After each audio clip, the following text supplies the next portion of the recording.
When you need to overlock the edge of your fabric so it stops unraveling or it doesn't unravel when you start to wash what you've made, you need to have a stitch that goes over the edge and locks it in place. And that's really what a serger does. So if you have a serger and maybe it's threaded up for a black thread and you really just need to quick go down the edge here, you will need to know which stitches are your overlock stitches. So if you start by going to your main menu, your second group of stitches in the utility stitches are all your overlock stitches.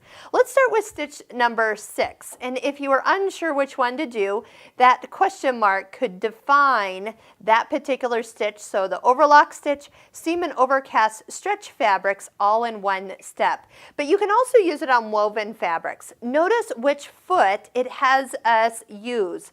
So you're using your 3 foot. This is an overlock foot. It's a blind hem foot. It's a great foot for doing edge stitching because this little red marker is adjustable. So for this particular technique, I want you to adjust it so the red mark is right in line with that little piece of metal, that little pin that's down inside the stitching area. What's going to be nice is when you guide the red mark along the raw edge, as the needle jumps over into air, that pin supports the stitch. So then you don't get the fabric curled under. So if you've ever done this with just a standard presser foot and it almost looks worse than just leaving it, you will want this overlock foot on. Well, like it says, put it on. You do, again, just need to adjust that little guide a little bit.